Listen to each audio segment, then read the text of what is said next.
Yes, so I just want to add just one thing going back to what we were discussing about the GEM videos and the broadcast, etc. So early on when we started doing the broadcasts, like I said, we started in Tavshin Mem. So I believe it was Yuchfat Tavshin Mem Aleph was a Shidur, and we did that with a simultaneous translation by Rabbi Manas Friedman. And in the Duch, I described to Rebbe how we did how the Shidur went.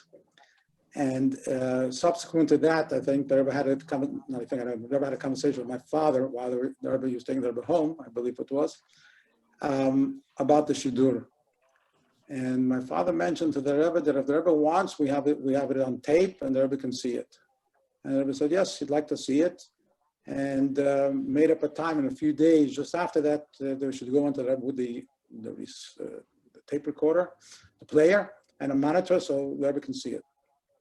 So set it up, brought in Ganei Tachten, and when the Rebbe was ready, brought it into the room, and I put it on. I believe it was Yuchfat Tovshim Mem Aleph, if I'm not mistaken. And there were times when the Rebbe's Farbrengen, you start with a nigun like you did in Shabbos, and I think even during the week, sometimes years ago started nigun. Later on, the Rebbe started the Farbrengen straight to the Sicha. So the Rebbe wanted to see the Farbrengen. I put on the play, and the Rebbe was the Rebbe wasn't sitting in his chair behind the desk. He was sitting in the chair in front of his desk. He was sitting next to the table, the Rebbe Marash's table. In fact, I was in the Rebbe's room a few times showing the videos. Every time he was really sitting in that position there. And I put it on, and I'm waiting for the Rebbe to tell me to stop playing, stop, it's enough. If after a few minutes, the Rebbe will see the Rebbe speaking, you can hear the original Yiddish, you hear the Rebbe, and then you hear the translation. So it goes 5 minutes, 10 minutes, 15 minutes, 20. It was a long Secher. Secher at that time was like close to an hour. It goes a half hour, 45 minutes. I'm waiting for the Rebbe to say, a dying or something. Anyway, the Secher finishes. I think it was, like I said, it was close to an hour. So the Rebbe turns and says, a dying.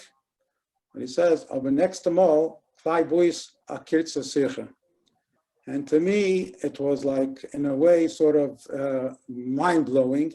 And it said it was very, very telling how the Rebbe viewed a Sichas Kedesh, that the Rebbe didn't want me to stop at the middle of the Sicha. So I didn't want to take the chayes to even pick out another Sicha. I mean, if the Rebbe wants to see if I start from the beginning, it couldn't happen to be an hour. But I thought it was a very telling message that how the Rebbe viewed, a videotape of his own Sicha. And I think it emphasized the chashivas of Shiva. So today, when we don't have a live broadcast and we have the videotapes that they gave out now from Tavshin Mem, and especially the ones that aren't edited in the Bishleimus, I think it's mamish like the original Shchil Medaberes with Agrena, and I think that the Kedusha is Maspashetis to the video, and to those that are watching it now, like they were watching it by the Farbrengen. That was my personal takeaway. I don't know, anyone can learn Pshat how they want, but that was my feeling and my hergish at the time.